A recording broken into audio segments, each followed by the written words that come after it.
Good evening and welcome. How the devil are you? Let's give you a moment to pause because I feel like we should talk about this.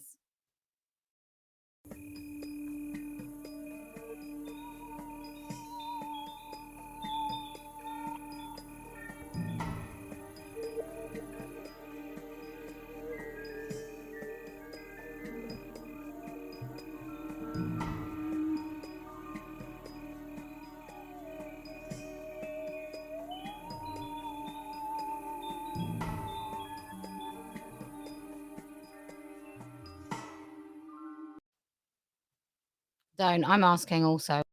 I have no idea. No idea whatsoever what that was. Let me just say, you can't see it, but I'm going to show you. I've got a little turf pin here. Can I sit? Okay. So here, it's got a little tin, and you can slide it up and down. Let me just show you what it looks like. Looks like so you can take your little can, and you can slide it up and down depending how hero to hero. That's what we've got on the turf scale here.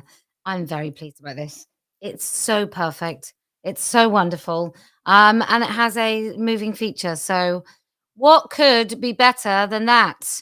Okay, so I am back from a wonderful holiday. Wonderful, wonderful, wonderful, wonderful holiday. Really, I just hadn't realized just how much I needed to eventually switch off, which is so great. And I'm really excited for Portsmouth. So excited for Portsmouth. Thank you, Wayward Sister. So anyway, let me remind you, our wonderful events. They don't cost you anything to attend. They don't cost you anything to speak or watch. One thing that we don't do here is we don't charge you for content. We don't charge you for my wisdom. You can just come along and you can say whatever you want. So, um, I'm very excited about Portsmouth, but I look. There's a little bit of a controversy today that I didn't realize was such a big fat controversy. So I'm going to get into it because I feel that, like, somebody commented and said, "Oh, you should stick to one issue." Well, this is the one issue. Let me talk to you about the thin end of the wedge because I love those arguments because I how I operate, how I make sense of everything is you kind of go back to when did the lie, when did the something start? What was the catalyst? What are the building blocks upon which we now have this insanity? And one of the insanities that I absolutely find abhorrent, I think we all do in this space, is men having female on their birth certificates. And what we always say in that argument, I thought it was a well documented, well traveled argument. Um, and what we would say in that argument is that it should be an accurate record, an accurate record. Pay attention to those words because they may come in handy. An accurate record of the birth, the person, the birth. And actually, I did have a look at what UNICEF call a birth certificate, and they actually say that it is to record the identity of a baby. Now, that identity is probably whether, like, who their parents are. They're also it's to record who their parents are. And what we can call a parent these days apparently is also up for grabs. Anyone can be a parent. And I am, you may not know this about me, but I am an avid watcher of a program over here called Long Lost Family. And what Long Lost Family is it's about somebody who gets to adulthood and wants to trace their birth parents, often mother, because they don't even know who their mother is, right? And it's a really important. These people sometimes feel rejected their whole lives, no family connection, nobody with their face in their. They can't see their faces in anybody else in their family, and they find it destabilizing. Sorry. Um, They find they lack a sense of belonging.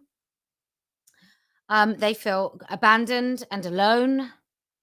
Um, and anyway, and they often have had truly loving, really, really loving families, which sometimes is why they've left it so late because they've had such a wonderful upbringing that they don't want to disrupt their family, their loving mum and dad, the people that they called mum and dad, who they accepted as their parents, who they felt just cherished and extraordinarily lucky, right? So, so how is it then that all of a sudden you can be accused by women of being some sort of phobic in order to say that you don't agree with donor conception? Because I don't. How is it that a birth certificate, when a man wants to change his birth sex to female, is told that that would be dishonest and a lie, but we can record parents as people we know for a fact not to be the biological parents? Now, it's also being if it was a heterosexual couple. 100% I would. I also don't agree that when you have an egg harvested with loads of hormones, with a payment of £750 in this country, but they are purchased for greater number in other places. And £750, let's just say, if in poverty, is a lot of money. So how is it that it is not a lie? It's not dishonest. It's not false. It's the right thing to do. It's a kind thing to do. It's an inclusive thing to do. To put two men on a baby's birth certificate, hence that baby not even having a mother. Or in the case of now, lesbian couples who will do, I can't remember what it's called, reciprocal IVF, where it's one person's egg and it's planted in another person's womb. Who for? Who's that for? Like, having a baby is not is I just don't even understand how these connections are not being made.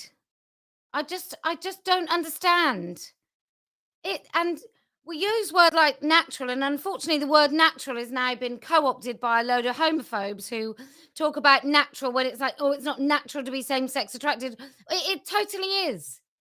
And it's perfectly wonderful for two women to be called mummy, if they so desire, by a child that they're raising together. And for two gay men to both be called daddy by a child that they are raising in a loving home, not via surrogate, boys. But I think what you have to do when you have these principled positions is you cannot get distracted from holding them just because somebody might call you homophobic. Because it's not homophobic to say that you don't think we should be dicking around with eggs from one woman to another so that both women feel some sort of connection. I think you would anyway, ladies. And then they both get their names on the birth certificate. Like, why?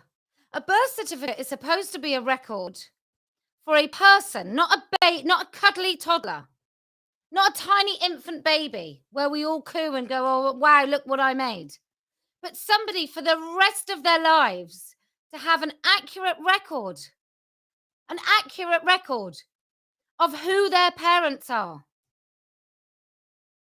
It just doesn't make any sense. I'm also thinking about it for a child to look at their two mothers and the person they believe to be their actual mother, their actual mother, when that mother is like gestating the baby, but it's not actually her genetic material. Like, how does that play in a child? Like, what is that going to feel like for a child? Do we know? Do we know how that feels when you're an adult and you look back? Is that okay for them?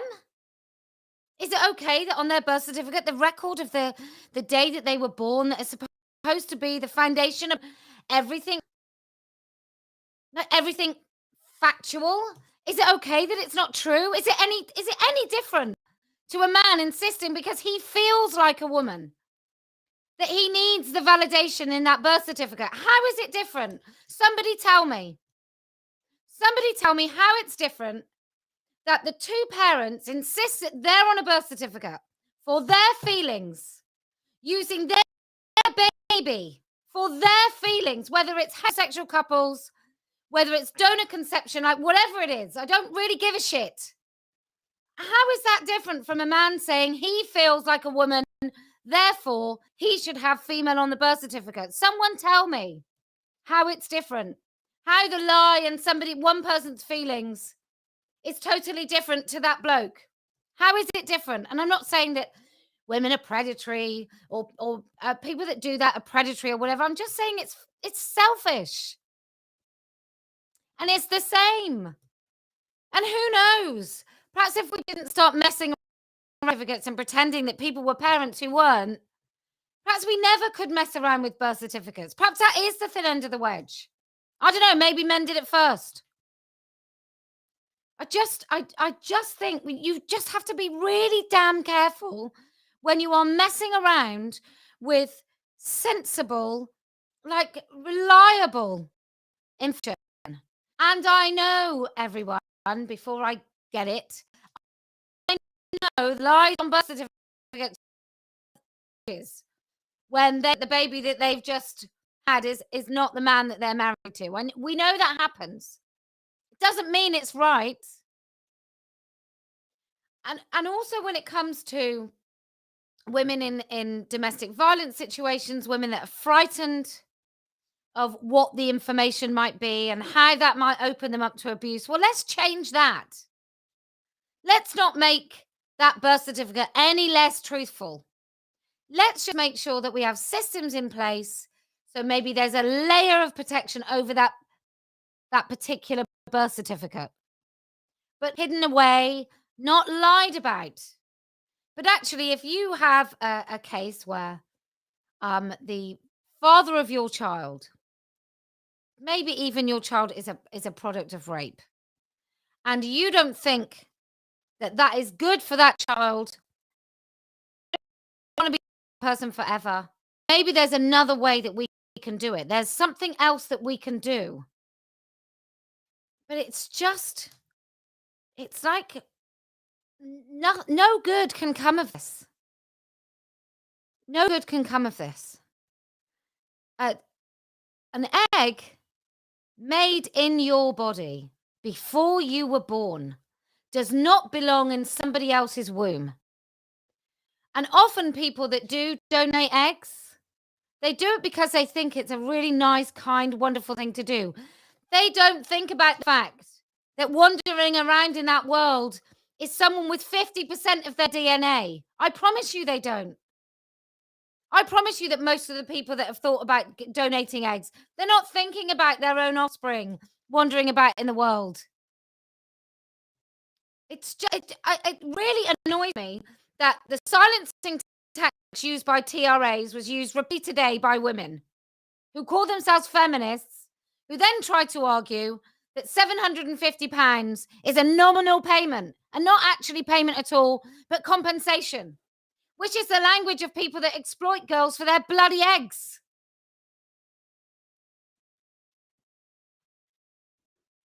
Now,